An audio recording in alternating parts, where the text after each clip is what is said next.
This is a rebroadcast of the Eau Claire City Council work session meeting. The audio for this program can be heard on WRFP LP 101.9 FM. Get started if we could. I'll try to keep it to right around 3 hours in the interest of tonight. We want to get into the details. But this is a 2017 engineering work session that we traditionally have in January. I'll go through the projects that we have this year. We have 14 alleys, 31 streets. We have an overall budget of right around $14 million for all of the water main, water, sanitary sewer, storm sewer, and then the transportation improvements. I passed out a copy of the special assessments as they're calculated for this year, so you can see how the different assessment rates compare for 2017 as compared to 2016. Some have gone up, some have gone down, some have stayed the same.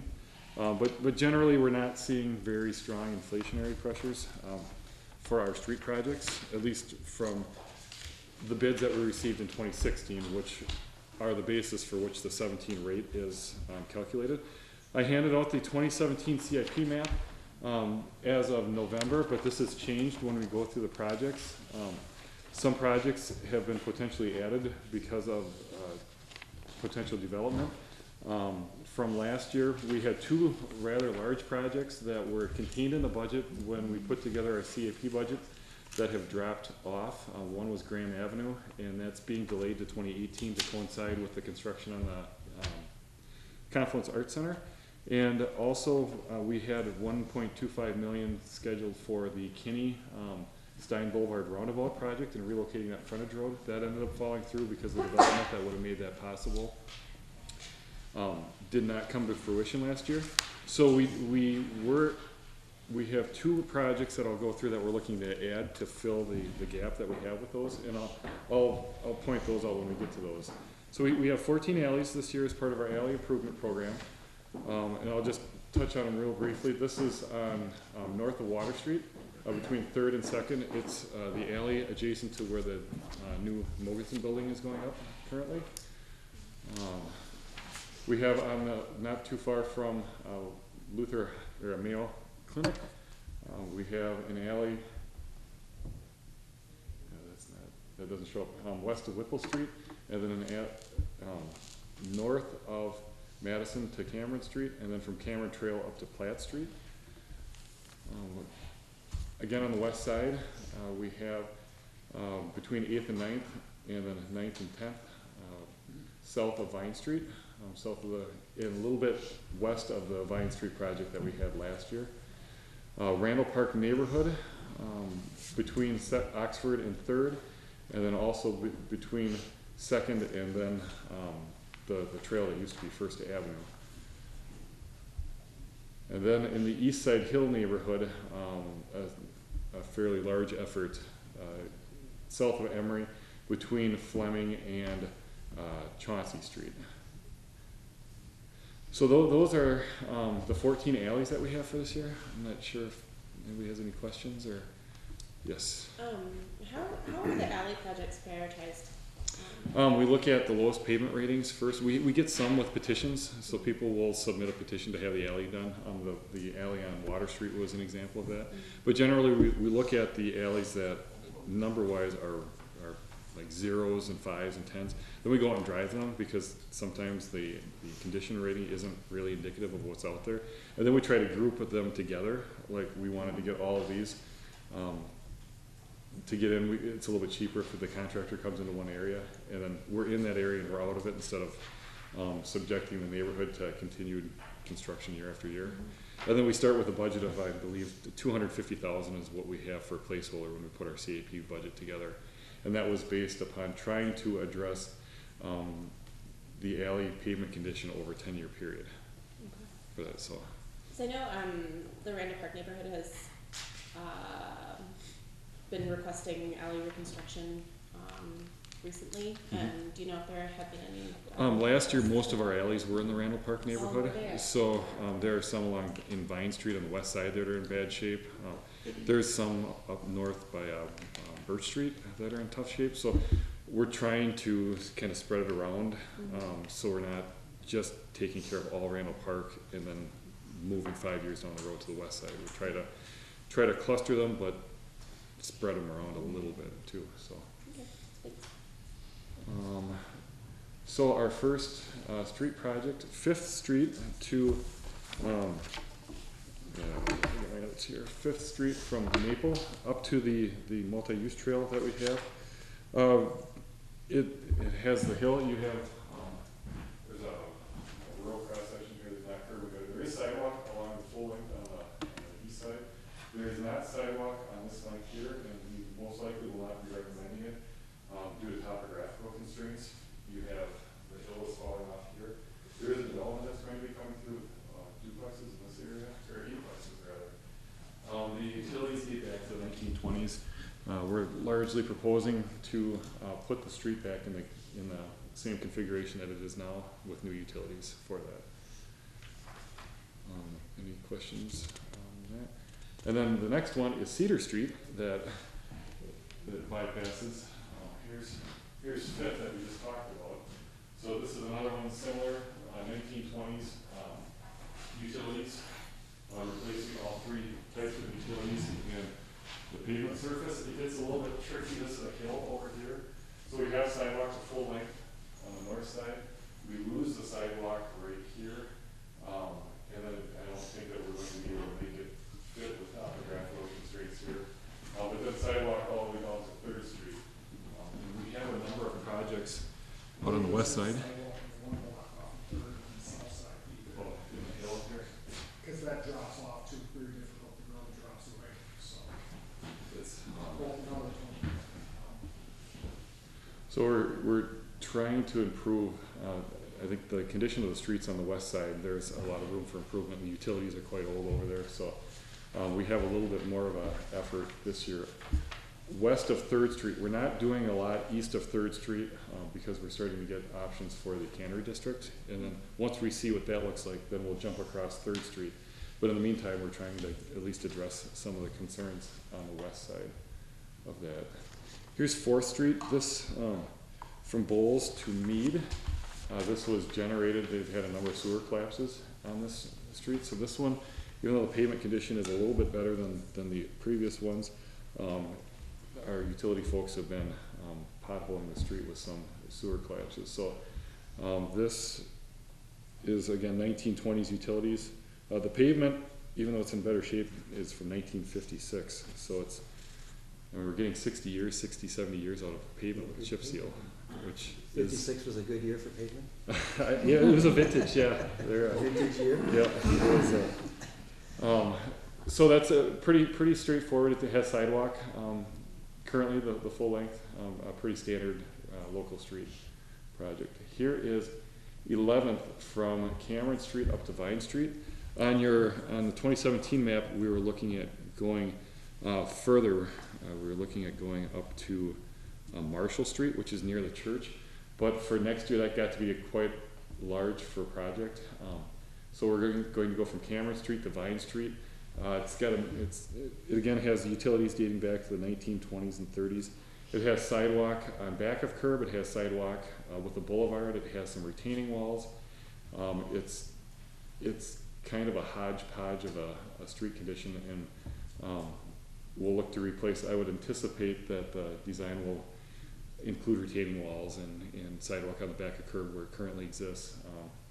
And do the owners pay for the retaining walls? They pay for 50% of the retaining wall up to 6 feet, 5 feet, and then the city pays for the entire portion above 5 feet. If it's a 20-foot high wall, they'd get a bill for 2.5 feet of the 20 feet, and the city picks up the 17.5 for that. So there is a small special, there is a special assessment that is levied.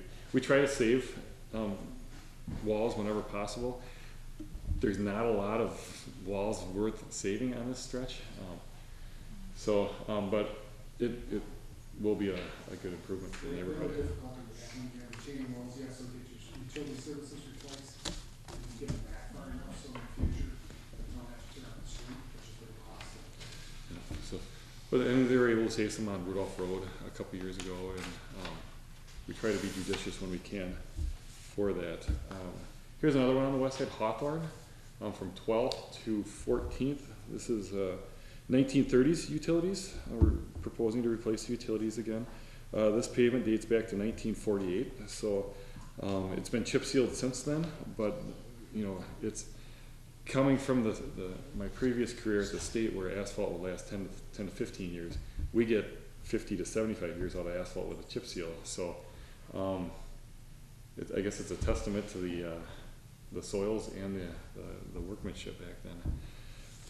This one, I don't see that on the list.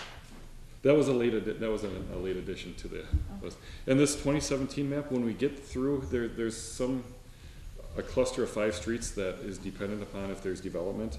When we get this, so it's in the final form, it'll be reposted to the website. This is currently on our website already. So this is where we were in November, and we've had, Hawthorne was, we had taken some calls on access issues, ADA compliance with the existing sidewalk, and then plus the utilities were aged, so we added it to this program. The next one is a stretch of Menominee Street that we'll have to come back to, but I'll touch on Short Street first. That was bid today. It goes to the DOT system, the same as Melby Street. It's a very similar project to Melby Street this last year. It's a rural cross-section. It'll go to an urban cross-section. We came to agreement with the property owner on this project, so that's one very significant difference. But we have, there'll be a multi-use trail that connects to the bridge, runs along the west side, and then it'll connect into the skate, the Chip River Trail. We're going to have a trail connection from here over to here, and it will cross. And the state has plans when they redo the pavement on Highway 37, they have a trail coming along 37 like they're doing now. That's They good. do that in Paramount. That's good. So then we'll be able to come down from campus on the trails, cross, and they're doing intersections, we'll do intersection upgrades. But this one's ours. There is on-street bike lanes because at the time this was approved, that was still a requirement. But it'll look very similar to Melby Street when we're done. What's the time frame on that? Because you had all the music festivals out there. Well, and we have bus parks here. So they're going to be able to get started before school starts. Buses, only 4 buses I believe are allowed to go this direction, the rest of them come out here. So we told them they can get started on this early. Once school is out, then they can get started on this stretch, and they have to be done by the Thursday before Country Jam for that. So that's the earliest festival that will occur. So, and then we also have a water project to hang water from the Short Street Bridge and connect that, make that loop connection across the river. So some storm sewer, and we're not planning on any. The city utilities are fairly new, so it's mostly a surface project. So this will be detoured. The detour will go up 37 to Craig Road to Claremont.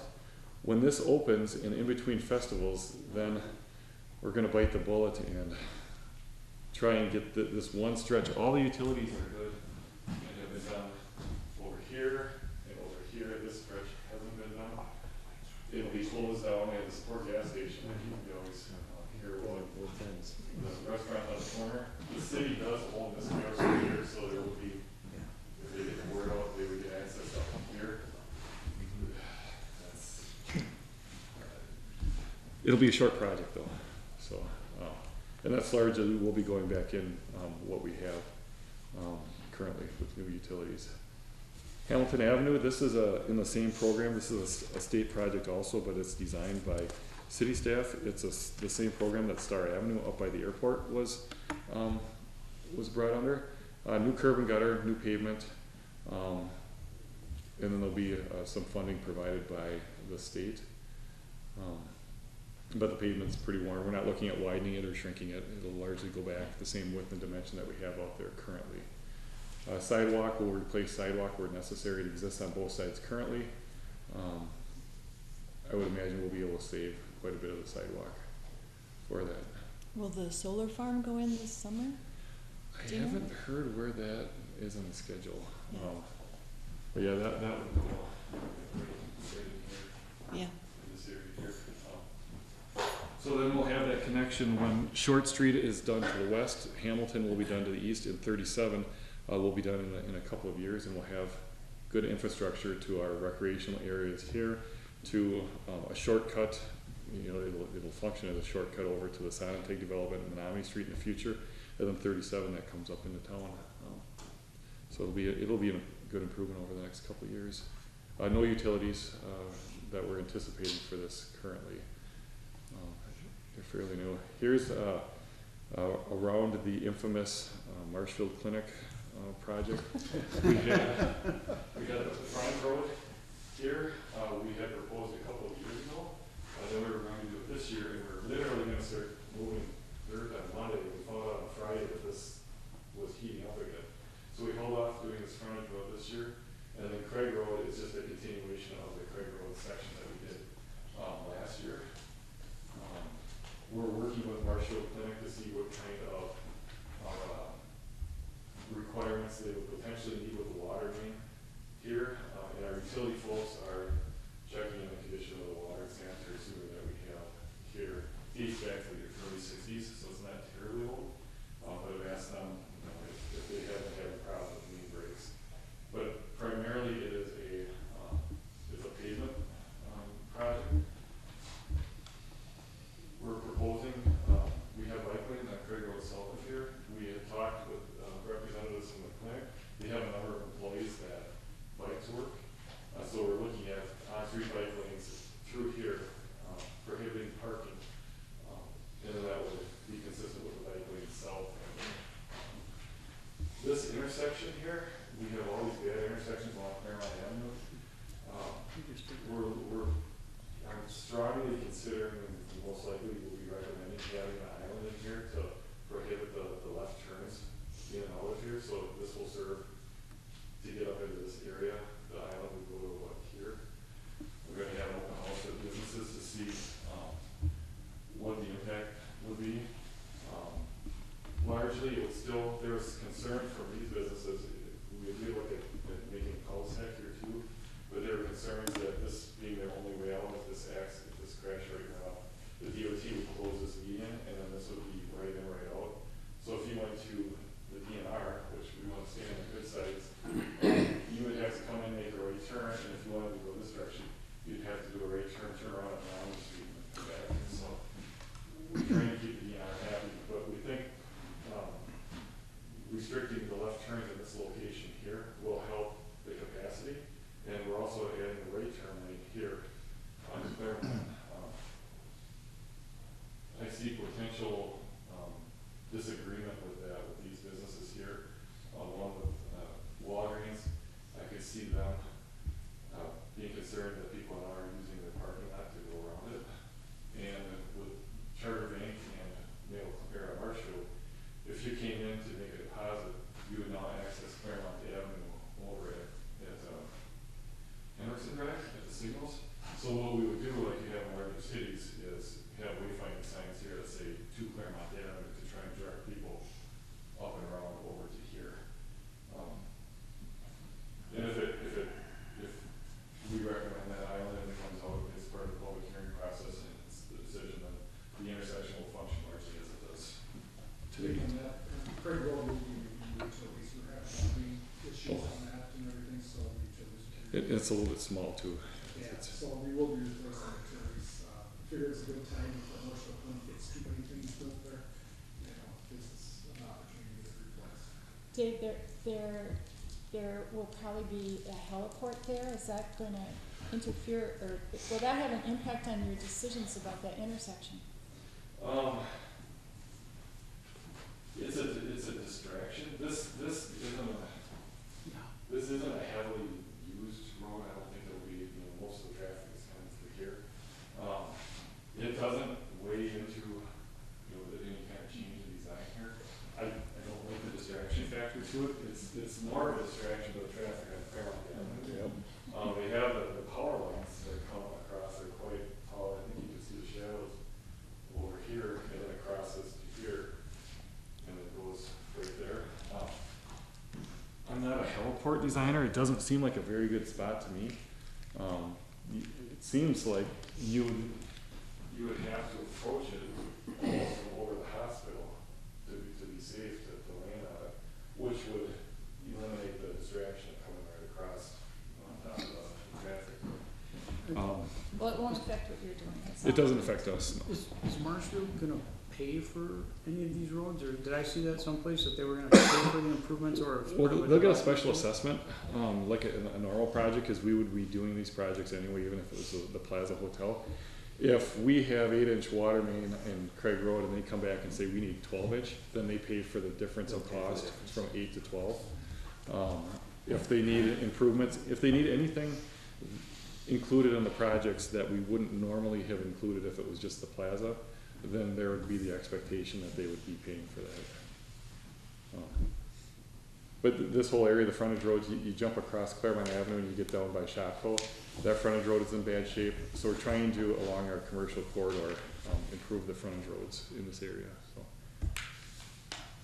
Fillmore Avenue, this is another section of our one of our longer running projects.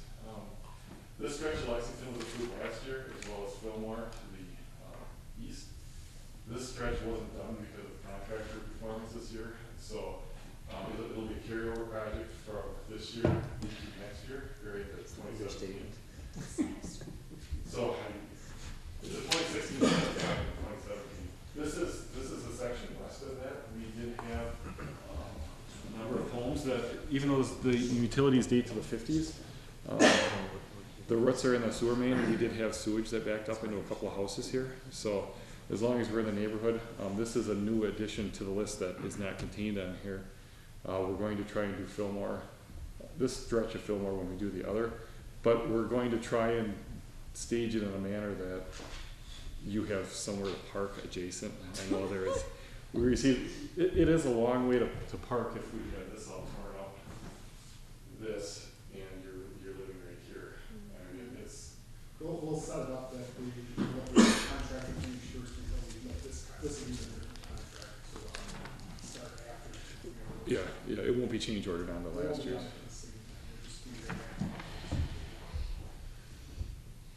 So this was a utility petition project. Here's Westover that we were in, here's 8th Street.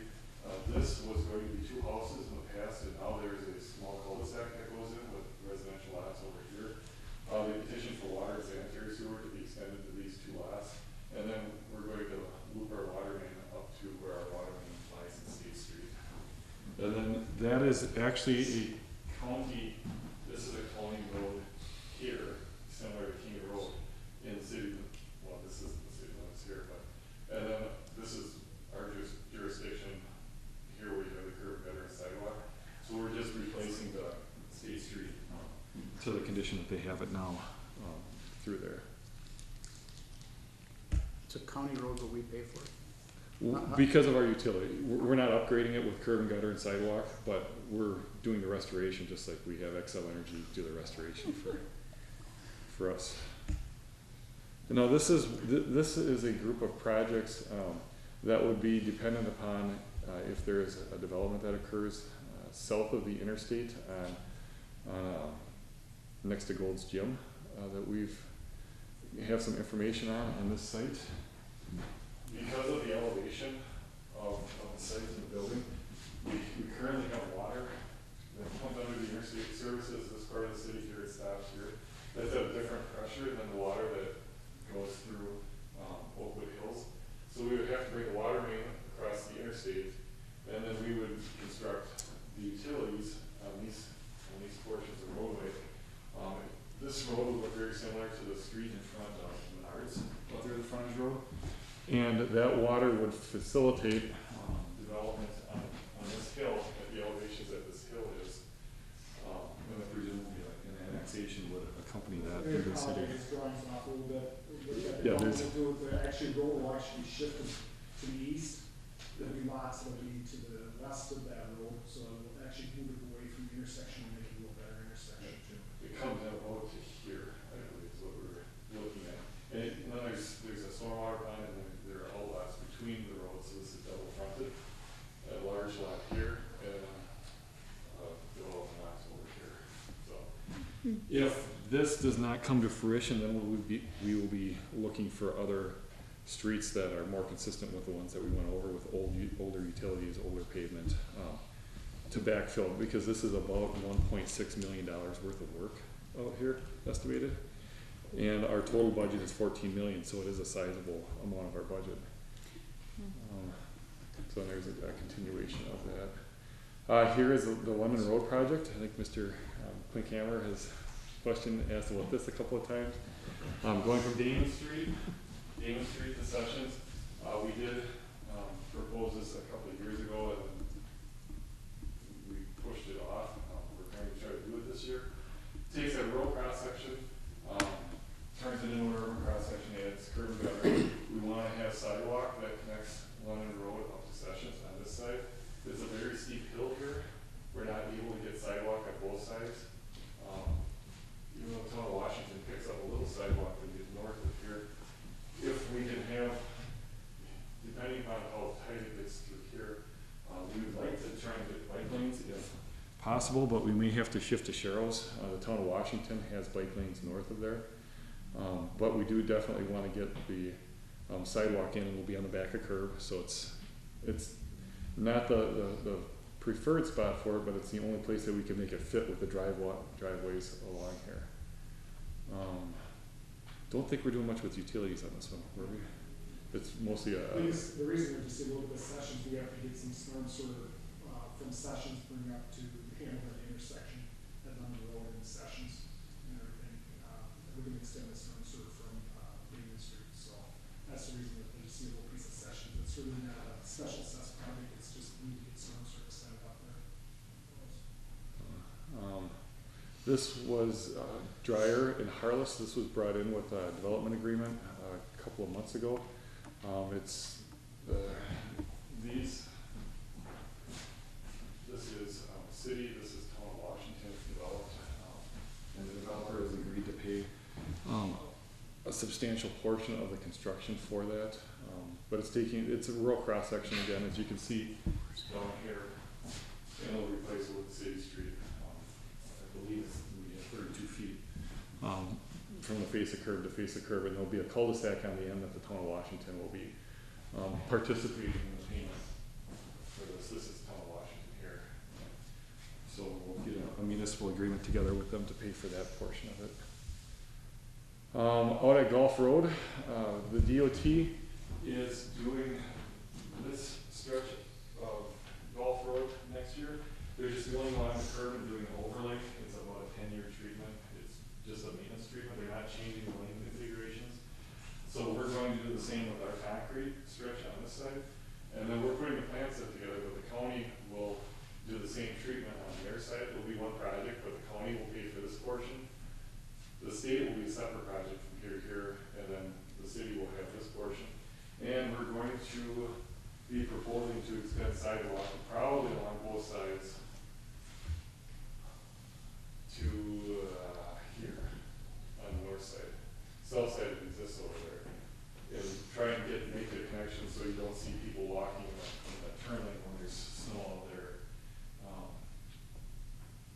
You can get that pedestrian fill. Otherwise, it's just a maintenance project. We have the concrete pavement, so we'll be grinding along the face of the curb and gutter, and then we'll be putting 2 inches of asphalt over the top. And a couple of years, it'll show the cracks, but we expect it to show cracks because it's not a long-term fix. And then the DOT is looking at doing something more significant with that interchange, 8 to 10 years out, and then we would do something more significant with our pavement also at that time. Emery Street in the East Side Hill in Cass. The retaining wall is falling down. Well, I don't know if you've been up there along the cemetery. So we have old utilities that need replacing. It's very constrained. Is it right? Is this the hill or right here? No. Right here. Where there's a smaller retaining wall on this side. There's no sidewalk currently over here. We're gonna hit the street. We're looking at options for this retaining wall here. They have some concerns with a big wall right next to the cemetery. Make sure that the graves are accurate. If we can fit sidewalk in, we can. it's going to be really tight with topographical constraints. If we can't, then we'll spell it out in the engineer report for that. Emery and Isabel in the east of the eastern side of the East Side Hill neighborhood. Last year we had Chapin and Hodgman that was approved in the same area. That did not get constructed this last year. We had some utility delays with our private utilities. But this is Emery Street is here, Isabel goes north-south. This is an area that we're going to be proposing sidewalk along here where there isn't any, and there's no, I think it came up on Chapin last year, a challenge with sidewalk. But looking at it, in my opinion, there's no topographical reason for it not to be proposed. So there may be some comments that come up at the hearing for that street. Otherwise, we have old utilities again, and we're just working our way through the East Side Hill, Ramble Park, the West Side, and all the Putnam Heights are starting to come into cycle also. Here's Fall Street. This is off of Birch Street. This was generated. They were having our utility division was having problems with sanitary main collapses. So it's very similar to Churchill Street that we had last year. It's a one block local street, old utilities. I believe there's a couple of small retaining walls along here that we'll have to look at. It looked like they could possibly be graded into the yards and gotten rid of. But utilities and a new driving surface, and we're not proposing to widen or shrink the street in any way. Maiden Lane up off of north of Birch Street, east of Hastings Way. We were on Shale Edge Road last year. We were in Simona Parkway in the past. This stretch here is it's an old asphalt stretch. There's no curb and gutter. There's no sidewalk. It doesn't look like there is a topographical reason not to have sidewalk. I'm not anticipating it'll be a popular decision, but I don't have any reason not to suggest The it. most difficult thing here is that it's narrow right away. You have a 50-foot right away, so can't beat the sidewalk, and it's almost needs to be in Back curve. for it to work. And then, Otherwise, you have about 3.5 foot more. was that a couple years ago, there was some that was proposed on Backer Curb and it was deferred because it's hard to keep the snow off of it. It's an older neighborhood and we're trying to improve it to modern standards, but there are some constraints. And then with our budget, this was one that was not in our budget last year. The High Bridge is very popular. It's looking like with our current budget, with Kinney Road roundabout falling off and with Graham Avenue going to 18, that there would be transportation funds available to make the connection from Madison Street up to the High Bridge with the trail through the Cannery District.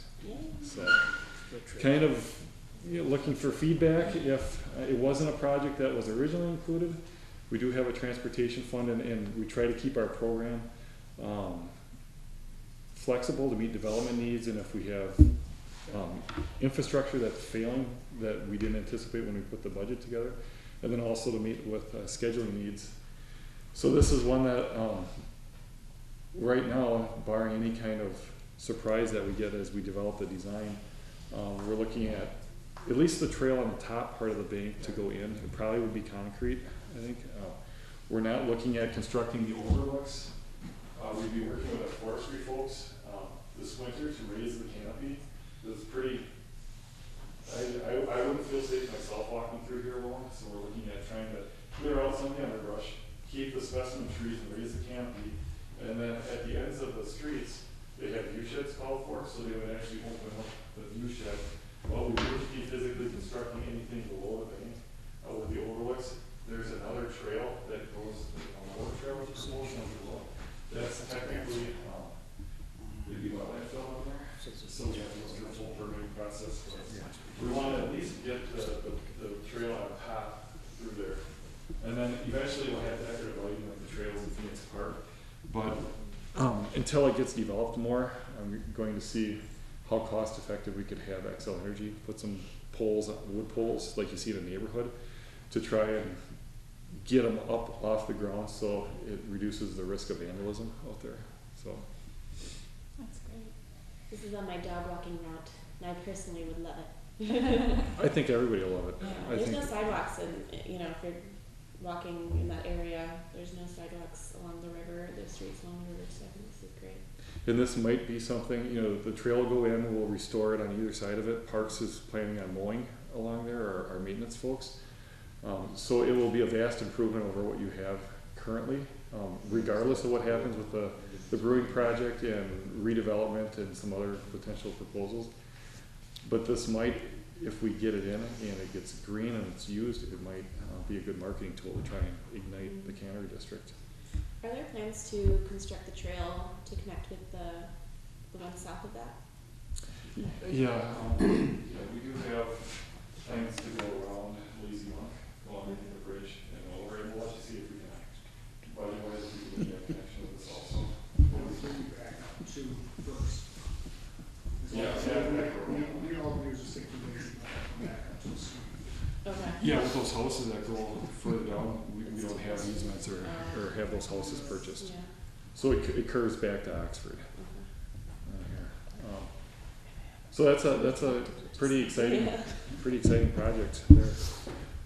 So that's our 17 CIP budget. I'm not sure if I Good kept it job. in a. 43 minutes. You did good. Okay. Excellent. Any questions? Schedule wise, we're planning on having the first round of hearings, the first council meeting in February, the second round, the second meeting in February, and those projects around Gold's Gym would be probably in March or April, I would say. I have a question.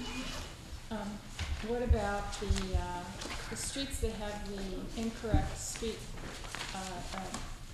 limits on them? We're all gonna be hearing from the East Side. East Side Hill, they don't want the So- speed limits raised. They wanted it lowered on Margaret, but now since it got lowered by itself, by an act of God or the city manager, they don't want it to be raised back, so you'll all be hearing from them. So I guess I just wanna know, when is that coming So up? we have a number of streets that aren't supported by ordinances for speed limits. When they're not supported by ordinances, state statute kicks in certain instances on border areas. So a number of streets that, County Line Road is an example of one up in Gateway Industrial Park. It's on a fringe area and it's an industrialized area, so by state statute, we can raise that without having to have an ordinance. So we're looking through our collector and arterial routes to see which routes have the right signage and which don't. The ones that are inconsistent with the ordinances, we're going to see what are governed by state statutes, and we'll sign those appropriately. Hopefully they're signed appropriately already. Margaret Street is not supported by state statute, so we'll do speed studies on the streets that need an ordinance change, and then we'll be bringing all of those streets back to council in one session, probably March or April timeframe. Oh, March or April. Yeah, it's not, I wanna get through these projects first. So that's our game plan for that. If there isn't a speed limit sign up for it, the default is 25 miles an hour. So if you don't see a speed limit sign, it's 25. And then the last one was, I had hoped to have what we think is a good design for Haymarket Landing, or Haymarket Plaza. It was not ready for today, but we do plan to unveil something that incorporates the comments we took from the last open house. Get some more, probably have another open house for the public, and try and get the information to the city council also with that. I had preferred to present it to this group tonight prior to getting out to the public, but this is a public meeting, but it was not ready, so that'll be coming in the next couple weeks, I think so. And I think it looks really good. If it looks like we have a winner, which I feel pretty confident on, we'll get started on the wall that will go around it this summer. We'll pull out of that area, let the theater be built, and then we'll put the surface on in 2018. So between now and next summer, we'll be working on fit and finishes and artwork and types of materials and what actually goes into it once we have a pretty good idea of what the end result we want to achieve. Local artists, we're trying to get local artists involved with it as well, to make it an art-centric area. And then that will tie into the Grand Avenue construction. All right, 47 minutes. Awesome. Sorry. Awesome. This was a rebroadcast of the Eau Claire City Council work session meeting. This program was recorded and presented by Chippewa Valley Community Television.